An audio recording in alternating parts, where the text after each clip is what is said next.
Chapter 4. Haste, seated at the table with his chin on his breast, raised his head at the faint rustle of Lena's dress. He was startled by the dead pallor of her cheeks, by something lifeless in her eyes, which looked at him strangely, without recognition. But to his anxious inquiries she answered reassuringly that there was nothing the matter with her, really. She had felt giddy on rising. She had even had a moment of faintness after her bath. She had to sit down to wait for it to pass. This had made her late dressing. "I didn't try to do my hair. I didn't want to keep you waiting any longer," she said. He was unwilling to press her with questions about her health, since she seemed to make light of this indisposition. She had not done her hair, but she had brushed it, and had tied it with a ribbon behind. With her forehead uncovered, she looked very young, almost a child, a careworn child, a child with something on its mind. What surprised Haste was the non-appearance of Wang. The Chinaman had always materialized at the precise moment of his service, neither too soon nor too late. This time the usual miracle failed. What was the meaning of this?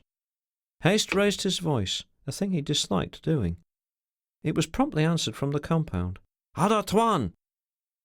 Lena, leaning on her elbow, with her eyes on her plate, did not seem to hear anything. When Wang entered with a tray, his narrow eyes, tilted inward by the prominence of salient cheekbones, kept her under stealthy observation all the time. Neither the one nor the other of that white couple paid the slightest attention to him, and he withdrew without having heard them exchange a single word. He squatted on his heels on the back veranda. His Chinaman's mind, very clear but not far-reaching, was made up according to the plain reason of things, such as it appeared to him in the light of his simple feeling for self-preservation, untrammelled by any notions of romantic honour or tender conscience. His yellow hands, lightly clasped, hung idly between his knees. The graves of Wang's ancestors were far away. His parents were dead. His elder brother was a soldier in the yamen of some mandarin away in Formosa. No one nearby had a claim on his veneration or his obedience. He had been for years a labouring, restless vagabond. His only tie in the world was the Alfuro woman, in exchange for whom he had given away some considerable part of his hard-earned substance, and his duty, in reason, could be to no one but himself. The scuffle behind the curtain was a thing of bad augury for that number one, for whom the Chinaman had neither love nor dislike. He had been awed enough by that development to hang back with the coffee-pot till at last the white man was induced to call him in. Wang went in with curiosity. Certainly the white woman looked as if she had been wrestling with a spirit which had managed to tear half her blood out of her before letting her go. As to the man, Wang had long looked upon him as being in some sort bewitched, and now he was doomed. He heard their voices in the room. Haste was urging the girl to go and lie down again. He was extremely concerned. She had eaten nothing. "The best thing for you, you really must." She sat listless, shaking her head from time to time negatively, as if nothing could be any good. But he insisted. She saw the beginning of wonder in his eyes and suddenly gave way. "Perhaps I had better." She did not want to arouse his wonder, which would lead him straight to suspicion. He must not suspect. Already, with the consciousness of her love for this man, of that something rapturous and profound going beyond the mere embrace, there was born in her a woman's innate mistrust of masculinity, of that seductive strength allied to an absurd, delicate shrinking from the recognition of the naked necessity of facts, which never yet frightened a woman worthy of the name. She had no plan, but her mind, quieted down somewhat by the very effort to preserve outward composure for his sake, perceived that her behaviour had secured, at any rate, a short period of safety. Perhaps because of the similarity of their miserable origin in the dregs of mankind, she had understood Ricardo perfectly. He would keep quiet for a time now. In this momentarily soothing certitude, her bodily fatigue asserted itself, the more overpoweringly since its cause was not so much the demand on her strength as the awful suddenness of the stress she had had to meet. She would have tried to overcome it from the mere instinct of resistance, if it had not been for Haste's alternate pleadings and commands. Before this eminently masculine fussing, she felt the woman's need to give way, the sweetness of surrender. "I will do anything you like," she said. Getting up, she was surprised by a wave of languid weakness that came over her, embracing and enveloping her like warm water, with a noise in her ears as of a breaking sea. You must help me along," she added quickly. While he put his arm around her waist, not by any means an uncommon thing for him to do, she found a special satisfaction in the feeling of thus being sustained. She abandoned all her weight to that encircling and protecting pressure, while a thrill went through her at the sudden thought that it was she who would have to protect him, to be the defender of a man who was strong enough to lift her bodily, as he was doing even then in his 2 arms. For Haste had done this as soon as they had crept through the doorway of the room. He thought it was quicker and simpler to carry her the last step or two. He had grown really too anxious to be aware of the effort. He lifted her high and deposited her on the bed, as one lays a child on its side in a cot. Then he sat down on the edge, masking his concern with a smile which obtained no response from the dreamy immobility of her eyes. But she sought his hand, seized it eagerly, and while she was pressing it with all the force of which she was capable, the sleep she needed overtook her suddenly, overwhelmingly, as it overtakes a child in a cot, with her lips parted for a safe, endearing word which she had thought of but had no time to utter. The usual flaming silence brooded over Samburan. "What in the world is this new mystery?" murmured Haste to himself, contemplating her deep slumber. It was so deep, this enchanted sleep, that when some time afterwards he gently tried to open her fingers and free his hand, he succeeded without provoking the slightest stir. "There is some very simple explanation, no doubt," he thought, as he stole out into the living-room. Absent-mindedly, he pulled a book out of the top shelf and sat down with it. But even after he had opened it on his knee and had been staring at the pages for a time, he had not the slightest idea of what it was about. He stared and stared at the crowded parallel lines. It was only when, raising his eyes for no particular reason, he saw Wang standing motionless on the other side of the table that he regained complete control of his faculties. "Oh, yes," he said, as if suddenly reminded of a forgotten appointment of a not particularly welcome sort. He waited a little, and then, with reluctant curiosity, forced himself to ask the silent Wang what he had to say. He had some idea that the matter of the vanished revolver would come up at last, but the guttural sounds which proceeded from the Chinaman did not refer to that delicate subject. His speech was concerned with cups, saucers, plates, forks, and knives. All these things had been put away in the cupboards on the back veranda where they belonged, perfectly clean, all proper. Haste wondered at the scrupulosity of a man who was about to abandon him, for he was not surprised to hear Wang conclude the account of his stewardship with the words, "I go now." "Oh, you go now," said Haste, leaning back, his book on his knees. "Yes. Me no likey. 1 man, 2 man, 3 man? No can do. Me go now." "What's frightening you away like this?" asked Haste, while through his mind flashed the hope that something enlightening might come from that being so unlike himself, taking contact with the world with a simplicity and directness of which his mind was not capable. "Why," he went on, "you are used to white men, you know them well." "Yes, me savvy them," assented Wang inscrutably. "Me savvy plenty." All that he really knew was his own mind. He had made it up to withdraw himself and the Alfuro woman from the uncertainties of the relations which were going to establish themselves between those white men. It was Pedro who had been the first cause of Wang's suspicion and fear. The Chinaman had seen wild men. He had penetrated, in the train of a Chinese peddler, up 1 or 2 of the Bornean rivers into the country of the Dyaks. He had also been in the interior of Mindanao, where there are people who live in trees, savages, no better than animals. But a hairy brute like Pedro, with his great fangs and ferocious growls, was altogether beyond the conception of anything that could be looked upon as human.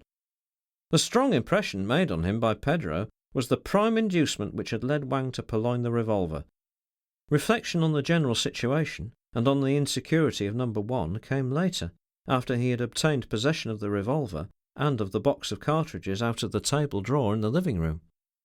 "Oh, you savvy plenty about white men," Haste went on in a slightly bantering tone, after a moment of silent reflection in which he had confessed to himself that the recovery of the revolver was not to be thought of either by persuasion or by some more forcible means.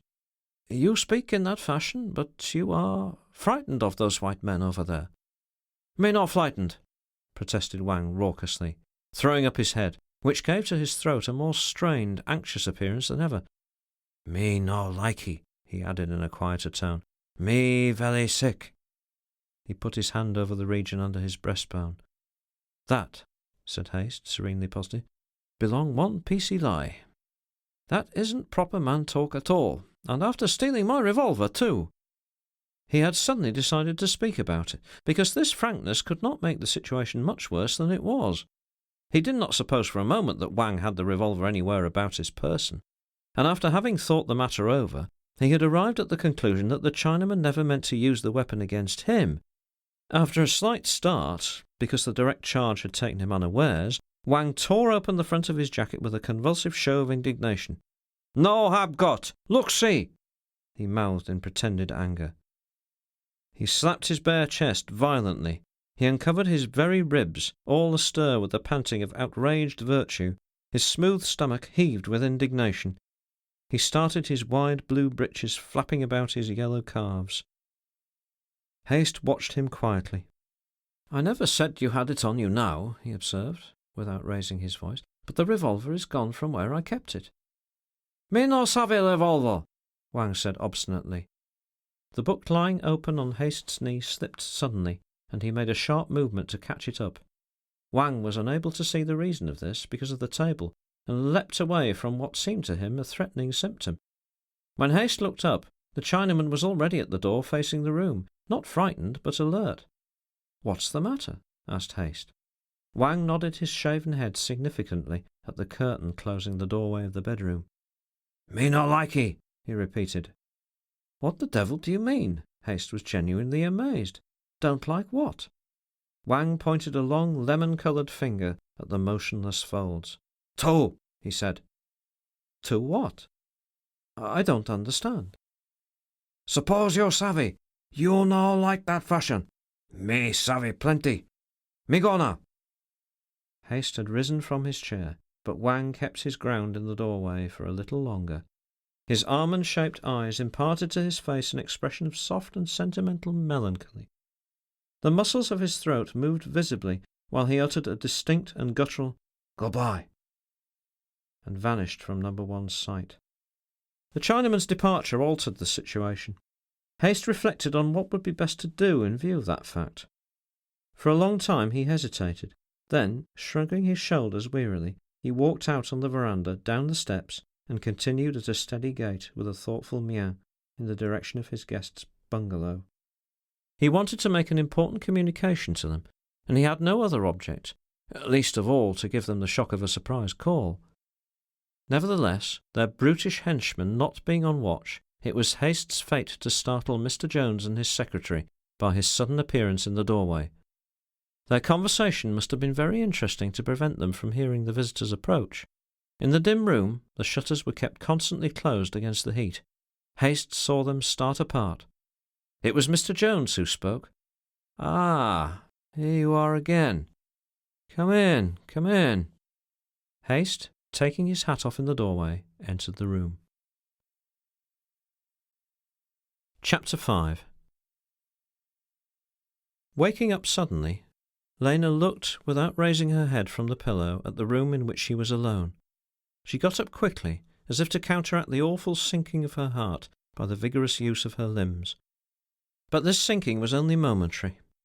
Mistress of herself from pride, from love, from necessity, and also because of a woman's vanity and self-sacrifice, she met Haste, returning from the stranger's bungalow, with a clear glance and a smile. The smile he managed to answer, but noticing that he avoided her eyes, she composed her lips and lowered her gaze. For the same reason she hastened to speak to him in a tone of indifference, which she put on without effort, as if she had grown adept in duplicity since sunrise. "You been over there again?" "I have. I thought, but you had better know first that we have lost Wang for good," she repeated. "For good?" As if she had not understood. "For good or evil, I should know which, if you were to ask me. He has dismissed himself. He's gone." "You expected him to go through, didn't you?" Haste sat down on the other side of the room. "Yes, I expected it as soon as I discovered that he had annexed my revolver. He says he hasn't taken it, "That's untrue, of course. A Chinaman would not see the sense of confessing under any circumstances. To deny any charge is a principle of right conduct, but he hardly expected to be believed. He was a little enigmatic at the last, Lena. He startled me." Haste paused. The girl seemed absorbed in her own thoughts. "He startled me," repeated Haste. She noted the anxiety in his tone and turned her head slightly to look at him across the table. "It must have been something to startle you," she said. In the depth of her parted lips, like a ripe pomegranate, there was a gleam of white teeth. "It was only a single word, and some of his gestures. He had been making a good deal of noise. I wonder we didn't wake you up. How soundly you can sleep. I say, do you feel all right now?" "As fresh as can be," she said, treating him to another deep gleam of a smile. "I heard no noise, and I'm glad of it. The way he talks in his harsh voice frightens me. I don't like all these foreign people. It was just before he went away. Bolted out, I should say." He nodded and pointed at the curtain to our room. "He knew you were there, of course. He seemed to try to give me to understand that you were in special, danger. You know how he talks." She said nothing. She made no sound, only the faint tinge of colour ebbed out of her cheek. "Yes," Haste went on, "he seemed to try to warn me. That must have been it. Did he imagine I'd forgotten your existence? The only word he said was 'two.' It sounded so, at least. Yes, 'two.' And that he didn't like it." "What does that mean?" she whispered. "We all know what the word 'two' means, don't we, Lena? We are two. Never were such a lonely two out of the world, my dear. He might have tried to remind me that he himself has a woman to look after." "Why are you so pale, Lena?" "Am I pale?" she asked negligently. "You are." Haste was really anxious. "Well, it isn't from fright," she protested truthfully. Indeed, what she felt was a sort of horror which left her absolutely in the full possession of all her faculties, more difficult to bear, perhaps, for that reason, but not paralysing to her fortitude. Haste in his turn smiled at her. "I really don't know that there is any reason to be frightened." "I mean, I'm not frightened for myself." "I believe you are very plucky," he said. The colour had returned to her face. "I," continued Haste, "am so rebellious to outward impressions that I can't say that much about myself. I don't react with sufficient distinctness." He changed his tone. "You know I went to see those men first thing this morning?" "I know. Be careful," she murmured. "I wonder how one can be careful.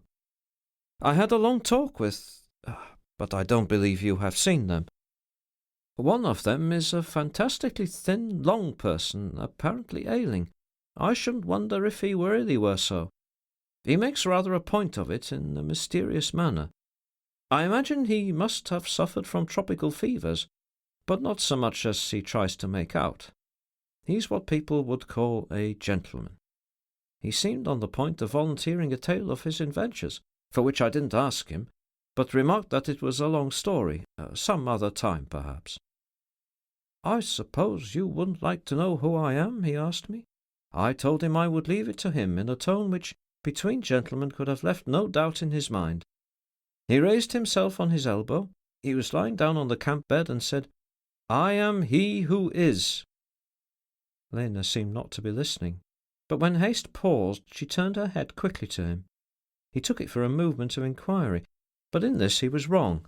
A great vagueness enveloped her impressions, but all her energy was concentrated on the struggle that she wanted to take upon herself, in a great exaltation of love and self-sacrifice, which is woman's sublime faculty. Altogether on herself, every bit of it, leaving him nothing, not even the knowledge of what she did, if that were possible. She would have liked to lock him up by some stratagem. Had she known of some means to put him to sleep for days, she would have used incantations or philtres without misgivings. He seemed to her too good for such contacts, and not sufficiently equipped. This last feeling had nothing to do with the material fact of the revolver being stolen. She could hardly appreciate the fact at its full value. Observing her eyes fixed and as if sightless, for the concentration on her purpose took all expression out of them, Haste imagined it to be the effect of a great mental effort. "No use asking me what he meant, Lena. I don't know, and I did not ask him. The gentleman, as I have told you before, seems devoted to mystification. I said nothing, and he laid down his head again on the bundle of rugs he uses for a pillow. He affects a state of great weakness, but I suspect he's perfectly capable of leaping to his feet if he likes. Having been ejected, he said, from his proper social sphere because he had refused to conform to certain usual conventions, he was a rebel now, and was coming and going up and down the earth. As I really did not want to listen to all this nonsense, I told him that I had heard that sort of story about somebody else before. His grin is really ghastly. He confessed that I was very far from the sort of man he expected to meet. Then he said, 'As to me, I am no blacker than the gentleman you are thinking of, and I have neither more nor less determination.'" Haste looked across the table at Lena. Propped on her elbows and holding her head in both hands, she moved it a little with an air of understanding. "Nothing could be plainer, eh?" said Haste grimly, "unless, indeed, this is his idea of a pleasant joke." For when he finished speaking, he burst into a loud, long laugh. I didn't join him. "I wish you had," she breathed out. "I didn't join him. It did not occur to me. I am not much of a diplomatist. It would probably have been wise, for indeed I believe he said more than he meant to say, and was trying to take it back by this affected jocularity. Yet when one thinks of it, diplomacy without force in the background is but a rotten reed to lean upon. And I don't know whether I could have done it if I had thought of it. I don't know. It would have been against the grain. Could I have done it? I have lived too long within myself, watching the mere shadows and shades of life. To deceive a man on some issue which could be decided quicker, by his destruction while one is disarmed, helpless, without even the power to run away? No. That seems to me too degrading. And yet I have you here. I have your very existence in my keeping. What do you say, Lena? Would I be capable of throwing you to the lions to save my dignity?" She got up, walked quickly round the table, posed herself on his knees lightly, throwing one arm round his neck, and whispered in his ear, "You may if you like, and maybe that's the only way I would consent to leave you for something like that. If it was something no bigger than your little finger." She gave him a light kiss on the lips, and was gone before he could detain her. She regained her seat and propped her elbows again on the table. It was hard to believe that she had moved from the spot at all. The fleeting weight of her body on his knees, the hug round his neck, the whisper in his ears, the kiss on his lips, might have been the unsubstantial sensations of a dream invading the reality of waking life, a sort of charming mirage in the barren aridity of his thoughts. He hesitated to speak till she said, businesslike, "Well, and what then?" Haste gave a start. "Oh, yes, I didn't join him. I let him have his laugh out by himself. He was shaking all over like a merry skeleton under a cotton sheet he was covered with. I believe in order to conceal the revolver that he had in his right hand. I didn't see it, but I have a distinct impression it was there in his fist. As he had not been looking at me for some time, but staring into a certain part of the room, I turned my head and saw a hairy, wild sort of creature, which they take about with them, squatting on its heels in the angle of the walls behind me. He wasn't there when I came in. I didn't like the notion of that watchful monster behind my back. If I had been less at their mercy, I should certainly have changed my position. As things are now, to move would have been a mere weakness, so I remained where I was. The gentleman on the bed said he could assure me of one thing, and that was his presence here was no more morally reprehensible than mine. We pursue the same ends, he said, only perhaps I pursue them with more openness than you, with more simplicity. That's what he said, Haste went on, after looking at Lena in a sort of inquiring silence. I asked him if he knew beforehand that I was living here, but he only gave me a ghastly grin. I didn't press him for an answer, Lena. I thought I had better not. On her smooth forehead a ray of light always seemed to rest. Her loose hair, parted in the middle, covered the hands sustaining her head. She seemed spellbound by the interest of the narrative. Hayes did not pause long. He managed to continue his relation smoothly enough, beginning afresh with a piece of comment. He would have lied impudently, and I detest being told a lie. It makes me uncomfortable. It's pretty clear that I'm not fitted for the affairs of the wild world, but I did not want him to think that I accepted his presence too meekly, so I said that his comings or goings on the earth were none of my business, of course, except that I had a natural curiosity to know when he would find it convenient to resume them. He asked me to look at the state he was in. Had I been all alone here, as they think I am, I should have laughed at him. But not being alone. I say, Lena, you are sure you haven't shown yourself where you could be seen? Certain, she said promptly. He looked relieved. You understand, Lena, that when I ask you to keep so strictly out of sight, it is because you are not for them to look at, to talk about. My poor Lena, I can't help that feeling. Do you understand it? She moved her head slightly in a manner that was neither affirmative nor negative. People will have to see me some day, she said. I wonder how long it will be possible for you to keep out of sight, murmured Haste thoughtfully. He bent over the table. Let me finish telling you. I asked him point blank what it was he wanted with me. He appeared extremely unwilling to come to the point. It was not really so pressing as all that, he said. His secretary, who was in fact his partner, was not present, having gone down to the wharf to look at their boat. Finally, the fellow proposed that he should put off a certain communication he had to make till the day after tomorrow. I agreed, but I also told him that I was not at all anxious to hear it. I had no conception in what way his affairs could concern me. Ah, Mr. Haste, he said, you and I have much more in common than you think. Haste struck the table with his fist unexpectedly. It was a jeer. I am sure it was. He seemed ashamed of this outburst, and smiled faintly into the motionless eyes of the girl. What could I have done, even if I had my pockets full of revolvers? She made an appreciative sign. Killing's a sin, sure enough, she murmured. I went away, Haste continued. I left him there, lying on his side with his eyes shut. When I got back here, I found you looking ill. What was it, Lena? You did give me a scare.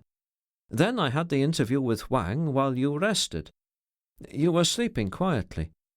I sat here to consider all these things calmly, to try to penetrate their inner meaning and their outward bearing. It struck me that the 2 days we have before us have the character of a sort of truce. The more I thought of it, the more I felt that this was tacitly understood between Jones and myself. It was to our advantage, if anything can be of advantage to people caught so completely unawares as we are. Wang was gone. He, at any rate, had declared himself. But as I did not know what he might take it into his head to do, I thought I had better warn these people that I was no longer responsible for the Chinaman. I did not want Mr. Wang making some move which would precipitate the action against us. Do you see my point of view? She made a sign that she did. All her soul was wrapped in her passionate determination, in an exalted belief in herself, in the contemplation of her amazing opportunity to win the certitude, the eternity of that man's love. I never saw two men, Haste was saying, more affected by a piece of information than Jones and his secretary, who was back in the bungalow by then. They had not heard me come up. I told them I was sorry to intrude. Not at all, said Jones. The secretary backed away into a corner and watched me like a wary cat.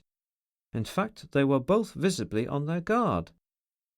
I am come, I told them, to let you know that my servant has deserted, gone off. At first they looked at each other as if they had not understood what I was saying, but very soon they seemed quite concerned. You mean to say your Chink's cleared out? Said Ricardo, coming forward from his corner. Like this, all at once? What did he do it for? I said that the Chinaman had always a simple and precise reason for what he did, but that to get such a reason out of him was not so easy. All he told me, I said, was that he didn't like. They were extremely disturbed at this. Didn't like what, they wanted to know. The looks of you and your party, I told Jones. Nonsense, he cried out. And immediately Ricardo, the short man, struck in. Told you that? What did he take you for, sir? An infant? Or do you take us for kids? Meaning no offence? Come, I bet you will tell us next that you missed something. I didn't mean to tell you anything of the sort, I said, but as a matter of fact it is so. He slapped his thigh. Thought so. What do you think of this trick, governor? Jones made some sort of sign to him, and then that extraordinary cat-faced associate proposed that he and their servant should come out and help me catch or kill the Chink. My object, I said, was not to get assistance. I did not intend to chase the Chinaman. I had only come to warn them that he was armed, and that he really objected to their presence on the island. I wanted them to understand that I was not responsible for anything that might happen. You mean to tell us, asked Ricardo, that there is a crazy Chink with a six-shooter broke loose on this island and that you don't care? Strangely enough, they did not seem to believe my story. They were exchanging significant looks all the time. Ricardo stole up close to his principal. They had a confabulation together, and then something happened which I did not expect. It's rather awkward, too. Since I would not have their assistance to get hold of the Chink and recover my property, the least they could do was to send me their servant. It was Jones who said that, and Ricardo backed up the idea. Yes, let our Pedro cook for all hands in your compound. He isn't so bad as he looks. That's what we'll do. He bustled out of the room to the veranda and let out an ear-splitting whistle for their Pedro. Having heard the brute's answering howl, Ricardo came back into the room. Yes, Mr. Haste, this will do capitally, Mr. Haste. You just direct him to do whatever you are accustomed to have done for you in the way of attendance. See? Lena, I confess to you that I was taken completely by surprise. I had not expected anything of the sort. I don't know what I expected. I am so anxious about you that I can't keep away from these infernal scoundrels, and only 2 months ago I would not have cared. I would have defied their scoundrelism as much as I have scorned all the other intrusions of life. But now I have you. You stole into my life, and— Haste drew a deep breath. The girl gave him a quick, wide-eyed glance. Ah, that's what you're thinking of, that you have me. It was impossible to read the thoughts veiled by her steady grey eyes, to penetrate the meaning of her silences, her words, and even her embraces. He used to come out of her very arms with the feeling of a baffled man. If I haven't you, if you are not here, then where are you? Cried Haste. You understand me very well. She shook her head a little. Her red lips, at which he looked now, her lips as fascinating as the voice that came out of them, uttered the words, I hear what you say, but what does it mean? It means that I could lie and perhaps cringe for your sake. No, don't you ever do that, she said in haste, while her eyes glistened suddenly. You would hate me for it afterwards. Hate you? Repeated Haste, who had recalled his polite manner. No, you needn't consider the extremity of the improbable as yet. But I will confess to you that how shall I call it? That I dissembled. First I dissembled my dismay at the unforeseen result of my idiotic diplomacy. Do you understand, my girl? It was evident that she did not understand the word. Haste produced his playful smile, which contrasted oddly with the worried character of his whole expression. His temples seemed to have shrunk in. His face looked a little leaner. A diplomatic statement, Lena, is a statement of which everything is true but the sentiment which seems to prompt it. I have never been diplomatic in my relation with mankind, not from regard for its feelings, but from a certain regard for my own. Diplomacy doesn't go well with consistent contempt. I cared little for life, and still less for death. Don't talk like that. I dissembled my extreme longing to take these wandering scoundrels by their throats, he went on. I have only 2 hands. I wish I had 100 to defend you. And there were 3 throats. By that time, their Pedro was in the room too. Had he seen me engaged with their 2 throats, he would have been at mine like a fierce dog, or any other savage and faithful brute. I had no difficulty in dissembling my longing for the vulgar, stupid, and hopeless argument of fight. I remarked that I really did not want a servant. I couldn't think of depriving them of their man's services, but they would not hear me. They had made up their minds. We shall send him over at once, Ricardo said, to start cooking dinner for everybody. I hope you won't mind me coming to eat it with you in your bungalow, and we will send him the governor's dinner over to him here. I could do nothing but hold my tongue or bring on a quarrel, some manifestation of their dark purpose, which we have no means to resist. Of course you may remain invisible this evening, but with that atrocious brute prowling all the time at the back of the house, how long can your presence be concealed from these men? Haste's distress could be felt in his silence. The girl's head, sustained by her hands buried in the thick masses of her hair, had a perfect immobility. You are certain you have not been seen so far? He asked suddenly. The motionless head spoke. How can I be certain? You told me you wanted me to keep out of the way. I kept out of the way. I didn't ask your reason. I thought you didn't want people to know that you had a girl like me about you. What? Ashamed? Cried Haste.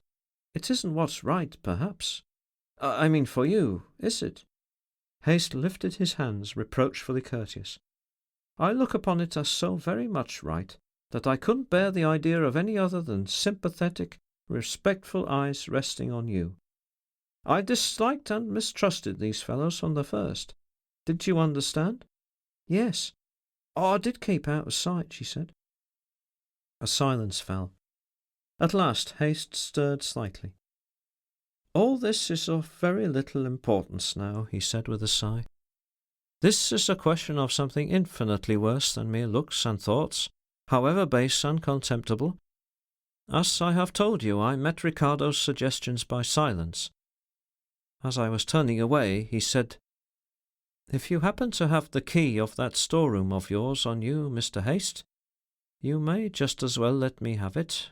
I will give it to our Pedro.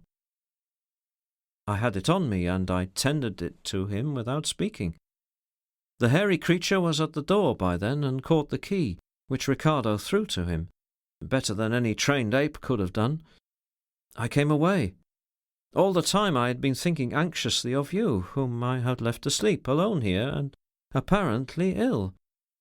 Haste interrupted himself with a listening turn of his head. He had heard the faint sound of sticks being snapped in the compound.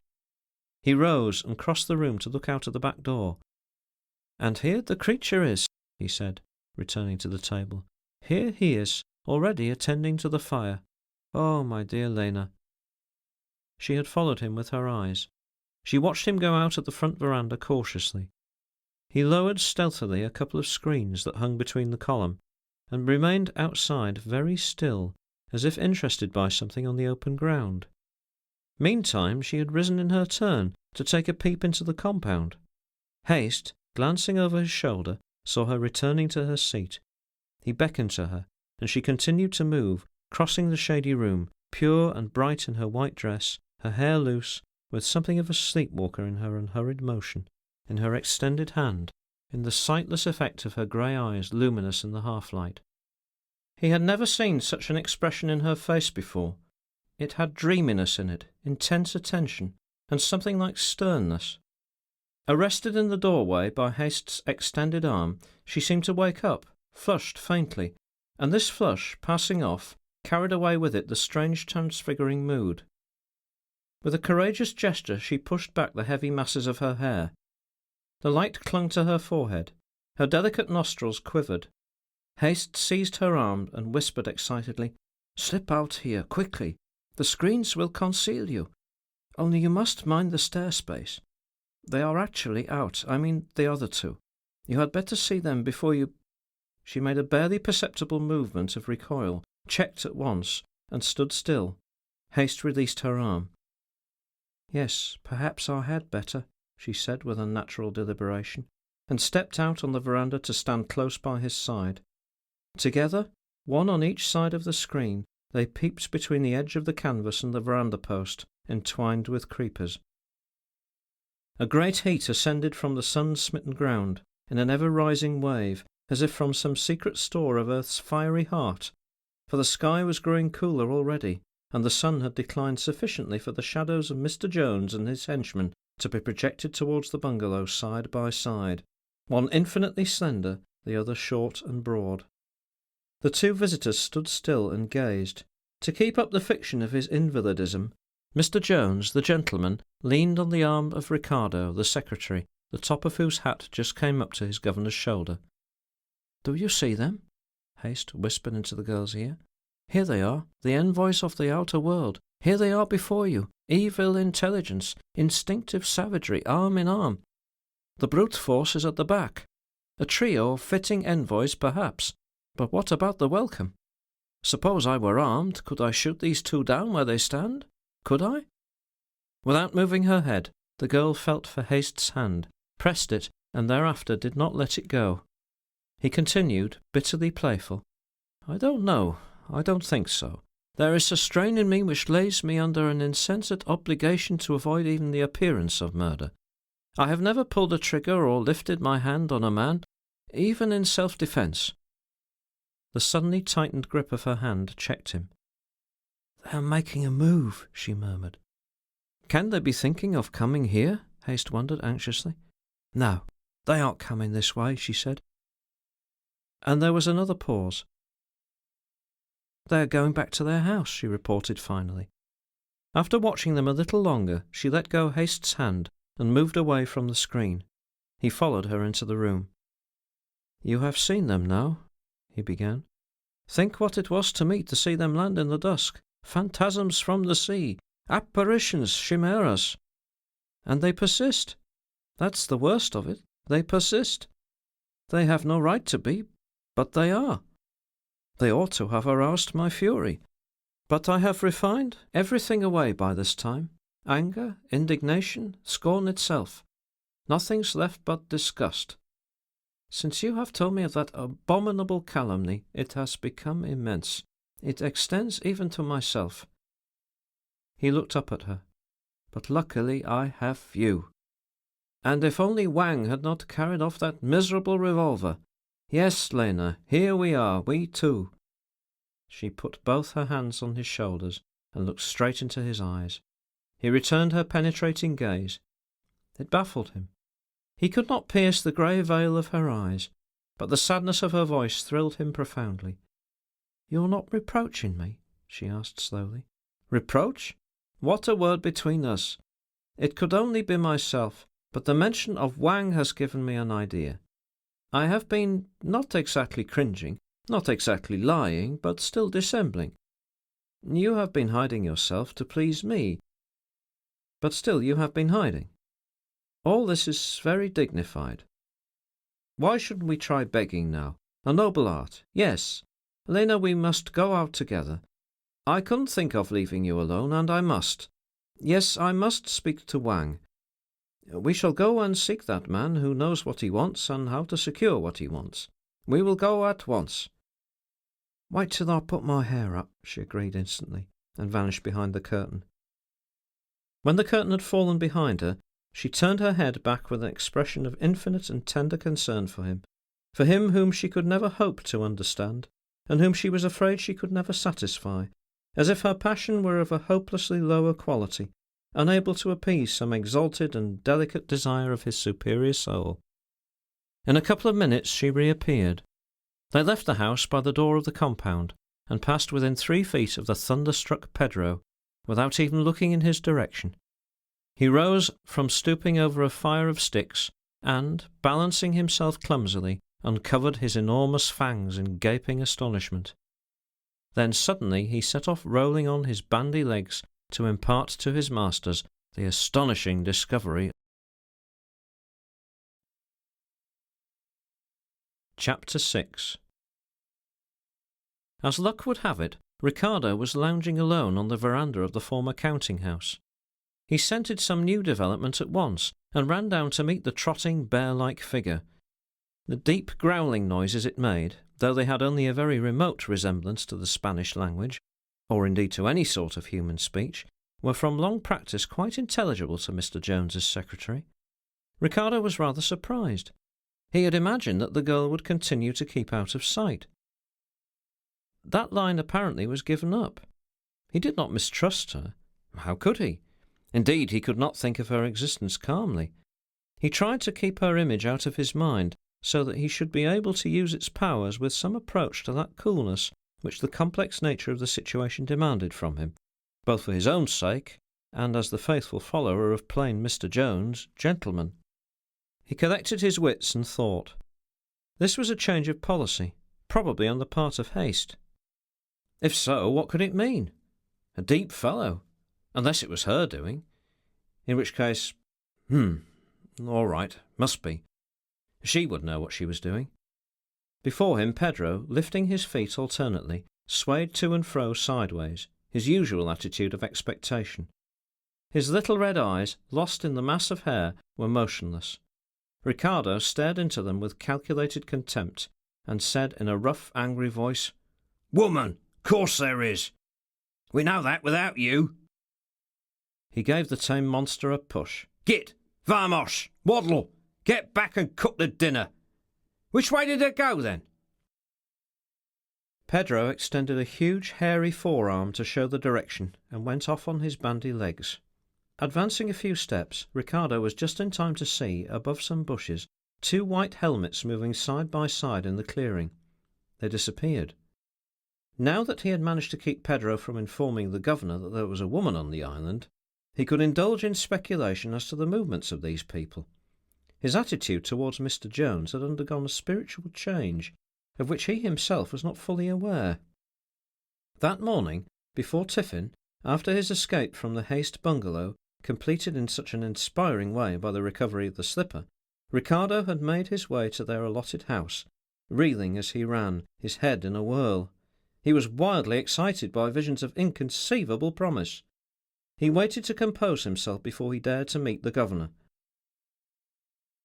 On entering the room, he found Mr. Jones sitting on the camp bedstead like a tailor on his board, cross-legged, his long back against the wall. "I say, sir, you aren't going to tell me that you're bored?" "Bored? No. Where the devil have you been all this time?" "Observing, watching, nosing around. What else? I knew you had company." "Have you talked freely, sir?" "Yes, I have," muttered Mr. Jones. "Not downright plain, sir?" "No. I wish you'd been here. You loaf all the morning, and now you're coming out of breath. What's the matter?" "I ain't been wasting my time out there," said Ricardo. "Nothing's the matter. I might have hurried a bit." He was in truth still panting, only it was not with running, but with the tumult of thoughts and sensations long repressed, which had been set free by the adventure of the morning. He was almost distracted by them now. He forgot himself in the maze of possibilities, threatening and inspiring. "And so you had a long talk," he said, to gain time. "Confound you, the sun hasn't affected your head, has it? Why are you staring at me like a basilisk?" "Beg pardon, sir. I wasn't aware I stared," Ricardo apologised good-humouredly. "The sun might well affect a thicker skull than mine. It blazes. Phew! What do you think a fellow is, sir? A salamander?" "You ought to have been here," observed Mr. Jones. "Did the beast show any signs of wanting to prance?" asked Ricardo quickly, with absolutely genuine anxiety. "It wouldn't do, sir. You must play him easy for at least a couple of days, sir. I have a plan. I have a notion that I can find out a lot in a couple of days." "You have? In what way?" "Why, by watching," Ricardo answered slowly. Mr. Jones grunted. "Nothing new, that. Watch, eh? Why not pray a little, too?" "Ha ha ha! That's a good one!" burst out the secretary, fixing Mr. Jones with mirthless eyes. The latter dropped the subject indolently. "Oh, you may be certain of at least 2 days," he said. Ricardo recovered himself. His eyes gleamed voluptuously. "We'll pull this off yet. Clean, whole, right through. If you'll only trust me, sir." "I am trusting you right enough," said Mr. Jones. "It's your interest too." And indeed Ricardo was trustful enough in his statement. He did absolutely believe in success now. But he couldn't tell his governor that he had intelligences in the enemy's camp. It wouldn't do to tell him of the girl. Devil only knew what he would do if he learned there was a woman about. And how could he begin to tell of it? He couldn't confess his sudden escapade. "We'll pull it off, sir," he said, with perfectly acted cheerfulness. He experienced gusts of awful joy expanding in his heart and hot like a fanned flame. "We must," pronounced Mr. Jones. "This thing, Martin, is not like our other tries. I have a peculiar feeling about this. It's a different thing. It's a sort of test." Ricardo was impressed by the governor's manner. For the first time a hint of passion could be detected in him.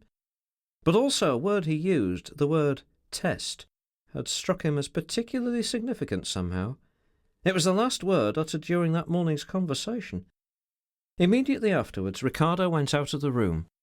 It was impossible for him to keep still. An elation in which an extraordinary softness mingled with savage triumph would not allow it. It prevented his thinking also. He walked up and down the veranda far into the afternoon, eyeing the other bungalow at every turn. It gave no sign of being inhabited. Once or twice he stopped dead short and looked down at his left slipper. Each time he chuckled audibly. His restlessness kept on increasing, till at last it frightened him. He caught hold of the balustrade of the veranda and stood still, smiling not at his thought but at the strong sense of life within him. He abandoned himself to it carelessly, even recklessly. He cared for no one, friend or enemy. At that moment Mr. Jones called him by name from within. A shadow fell on the secretary's face. "Here, sir," he answered. But it was a moment before he could make up his mind to go in. He found the governor on his feet. Mr. Jones was tired of lying down when there was no necessity for it. His slender form, gliding about the room, came to a standstill. "I've been thinking, Martin, of something you suggested. At the time it did not strike me as practical. But on reflection, it seems to me that to propose a game is as good a way as any to let him understand that the time has come to disgorge. It's less, how should I say, vulgar.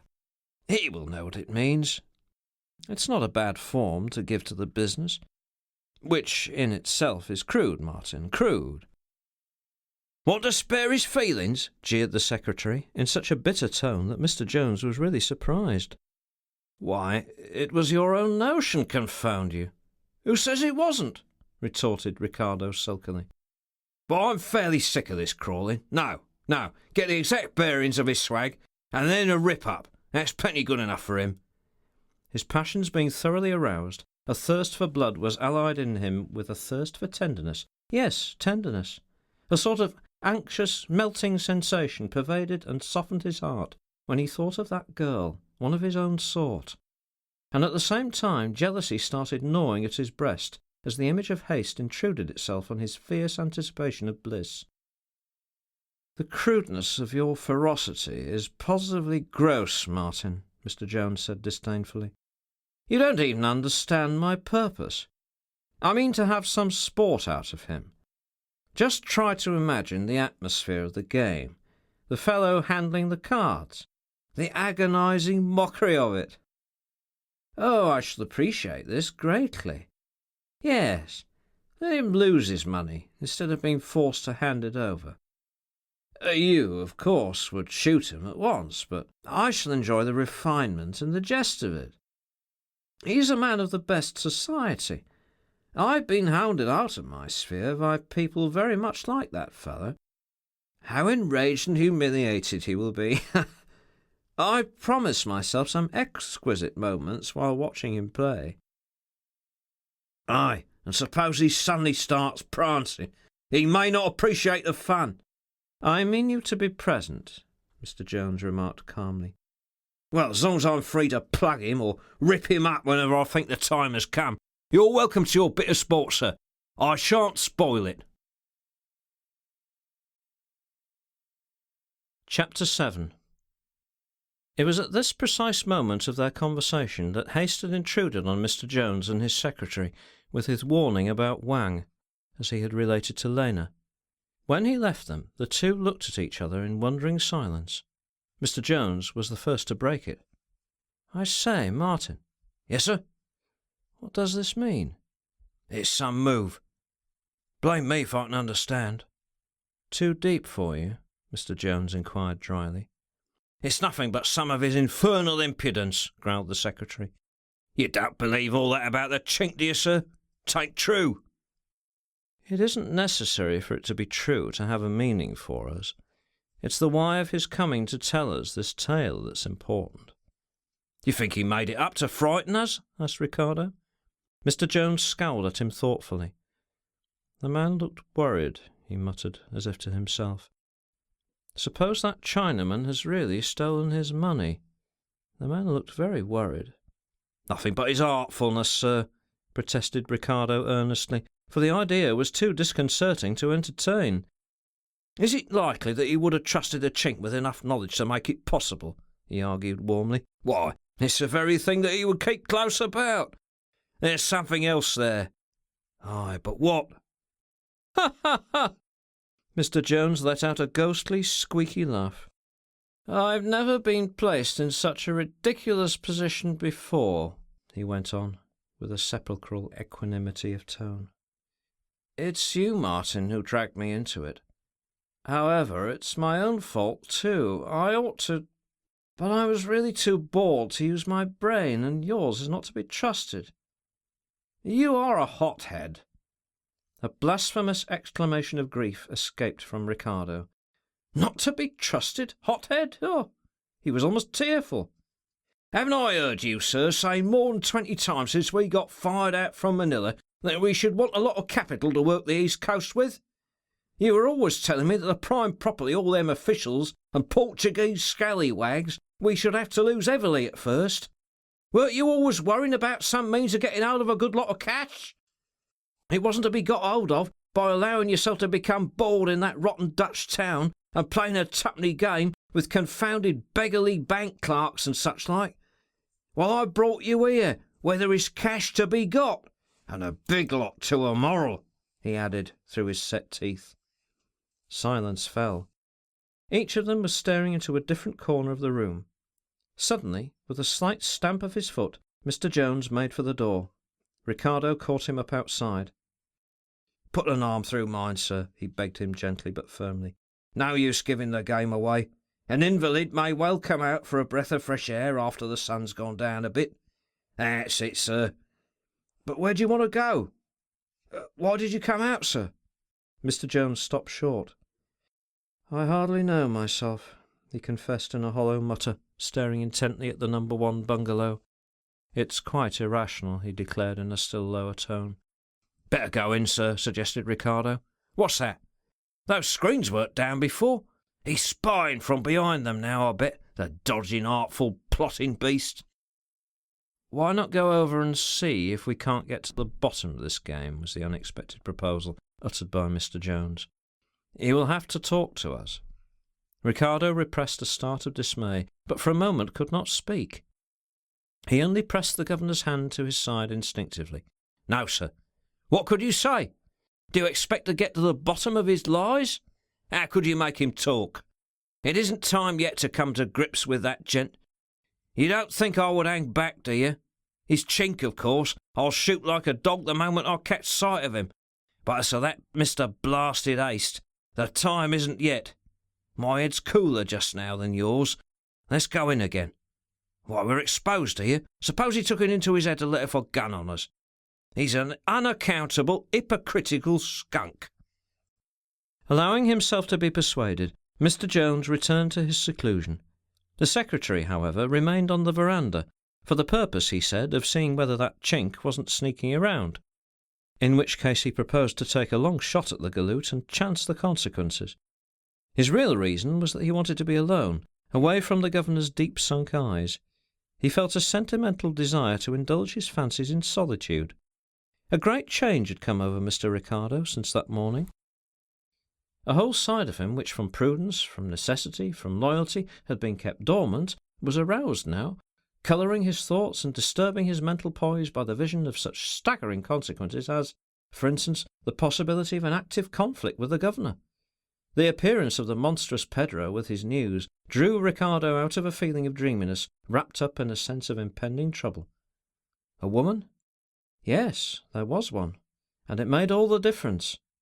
After driving away Pedro and watching the white helmets of Haste and Lena vanishing among the bushes, he stood lost in meditation.